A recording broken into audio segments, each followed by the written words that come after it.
I gotta get that bread. The fam gotta eat, so fuck being scared. Cause I'm a hustler. I gotta get that bread. I stay ready for whatever. Being scared. I'm on the interstate. I gotta get that bread. The fam gotta eat, so fuck being scared. Cause I'm a hustler. I gotta get that bread. I stay ready for whatever. Fuck being scared. I'm a hustler on a mission. Go get it and come back with it. I'm grinding and getting bitches. My first musical influencer was one of my homies, man, real nigga to the core. My boy Ice Water Slaughter from Trinity Garden Cartel, man. Shouts out Ice Water Slaughter. Hey, one of the realest niggas. I ain't trying to step over no real niggas. You know, of course, the Ghetto Boys was some real influences, and right across, you know, right down the street in Port Arthur, we had UGK that inspired the niggas too. So, but the niggas out of H-Town, the niggas that got me under their wing were like, nigga, you can do this shit. You got flow, nigga. Was Ice Water Slaughter, you know, salute that nigga, real nigga, man, real talk. Man, so as everybody know, you're a big part of, you know what I'm saying, Swisher Highs, and you know, and everybody know how legendary that is and what it went on to do.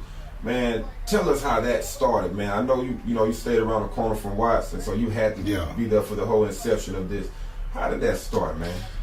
Basically, like I say, me and Archie, you know, we had made us a little group. We started trying to rap and shit, and we came to Watts, and Watts was like, man, he didn't want us to use nothing written. He wanted us to freestyle on a beat. So it was like the year about 95, man, when we fell through on the cool. When Watts we came back like 2 years later after he gave us a little mixtape with tracks on it.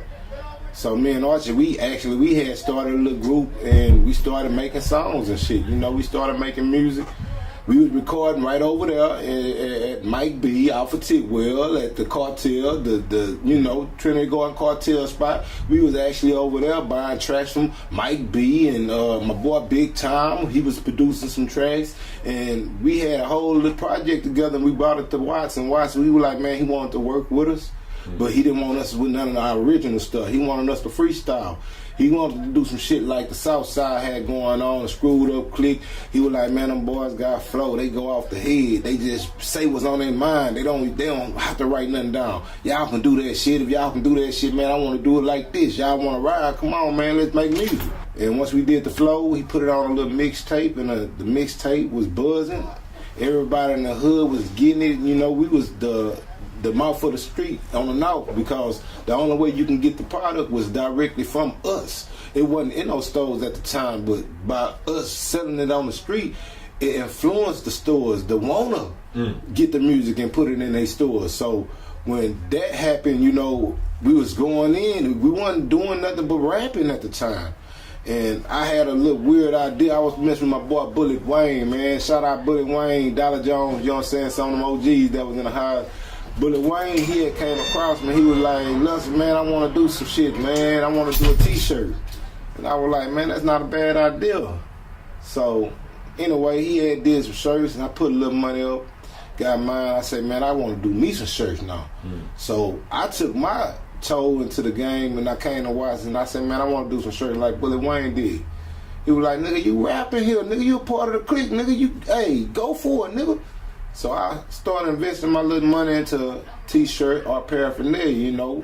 I started grinding. I had my boy B, shout out B, he was doing all the artwork, the logo for Swisher Highs. That was a real logo that was coming off my head that my boy B drew. Oh, Byron Jones, you feel me? Swisher Highs logo. Yes, I did the Swish. It was my design. It was my vision.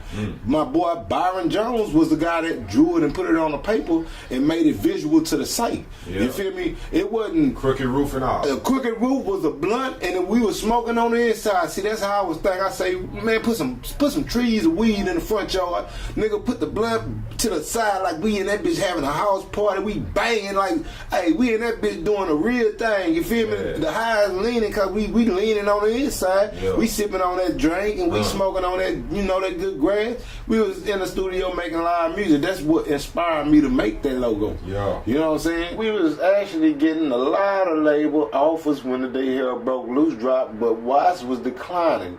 All of them due to, there was so many artists that you gotta try to manage, and everybody got different attitudes, and everybody feel like they gonna make this happen, or you know, it's a lot of different egos to deal with, which Watts was declining behind that. We had a lot of offers on the table. We was getting calls every week. We had interviews and we did magazines and all kind of shit, but Watts wouldn't sign with nobody. You know, it took not Archie album, when Archie, the Mr. Master Archie Lee dropped, which was the next album that dropped under the first solo artist album was the Mr. Master Archie Lee that dropped through Swisher House, through Swisher Blast and Swisher House together. But when that dropped, you know, it still wasn't like it should have been. You know, they came kind of quick and they didn't plan out everything the way it should have been. But the music made it do what it do. You know, the music was the truth, and people supported what they had, what we had for them. But here, the Day Hell Broke Loose, man, it was so many offers on the table, man. It's like we was thinking we was gonna get signed, and Watts kept saying, "Nah, we ain't gonna sign with them. Nah, we ain't gonna sign with them. We ain't gonna sign with them." You know, and after that, that's when Slim Thug, he had to slide his way. You know, he paid his part and he went his own way. I was still trying to hang with Watts through all the, you know, what was going through. A lot of other people was coming at him kind of sideways, but straight, like, nigga, hey, this is what it is. I'm not finna talk to somebody else about it. I'm gonna come to you about it. You know, they had, you know, demands on the cool. They wanted things to happen. And that, when that album dropped, he seen how many people he had demands from. And like I say, that kind of made him come to the conclusion, like, man, I'm gonna try this solo, which he did try Archie solo. Then he tried the Big Tiger solo after. But in the whole process, on Archie solo, Slim was already gone. Slim had already started doing his Boss Hogg Outlaw. Slim was getting paid to do Swisher House. Anything with Swisher House, he was getting paid for it. You know what I'm saying? He was still Swisher House, but he wasn't like us. We was just reaching to get on some shit. Slim was like, nigga, you gonna pay me to get on some shit. You know, just like when Chameleon and them went to Pay the Fool. After that, hey, you gonna have to pay me to get up on that shit. But after they deal went through and, you know, they broke up, you know, Paul came back and Chameleon went to his, you know, he had his thing going. But Paul went back and made noise, made more history. You know, by the way, Paul never told y'all, but Paul, you know how you got in the house, but I ain't never heard my name mentioned, but it's all good, bro. It's all good. You know, Paul used to be hustling for me, man. He used to be out there at that Just Joking comedy strip, you know, passing out flyers and grinding t-shirts, you know, them Swisher House t-shirts that Mr. Lester Roy made, you know. I was the one who was putting them down, but I ain't asking for no hand. I never want a nigga to give me shit, though, you feel me? I'm a hustler, I'm gonna be alright, but you know, I'm just saying, you know, just being real about it. You know, Chameleon, I love you, my nigga. You already know the deal. Keep getting them meals. So you had a hand in Paul Wall getting in the Swisher House. Paul used to hustle for me. Just for clarity for the listeners. For the clarity for the listeners. No masking. Paul was already rapping. He had a group out. He was the Sleepwalkers. It was Paul Wall, Chameleon, PKT, and somebody. I can't forget the last person, but it was 4 guys. And actually, me and Archie, we had the group together, and we was original Ag Hustlers. That's how we kind of first got involved in crossing paths with Paul Wall. But later on, Paul came and he seen me out grinding my shirts and shit. And he came to me and say, Lester, man, let me get some of that shit. And I was like, man, what, these shirts? I say, yeah, you can get some of them, but I'm going to want this for that and that for this. He said, man, give me everything. Give me what you got. He said, man, I'm gonna come back in a week. I guarantee you. He went and he grind. He came back in a week with some money. I'm talking about, nigga, he saw every shirt. He said, nigga, I don't want nothing for $7. Nigga, just give me some more shirts. He went out, grind some more, came back, gave me some more money. He say, "Listen, you know I rap too, huh?" And you know, like I say, we been cross paths, but I didn't see him like that. Like he was trying to get in by showing me some love so he can get in the door. Which that's what ended up happening. He was like, "Man, you know I rap too." I say, "Man, no shit," which I already knew because I knew he was a streetwalker. But you know, I'm playing like I know shit. He was like, "Yeah, man, why don't you go and call Watts up and let me come through and do a song or something, man? You know I've been grinding." I say, you been on the grind for the highs, man. You earned that." I said, "I'm gonna go and call Watts right now, and I'm finna set up some time." I call up Watts. I say, "Yo, Watts, what you got going on today?" Watts was like, "Man, I ain't got shit, man. I'm finna go to the studio right quick." I say, "Cool.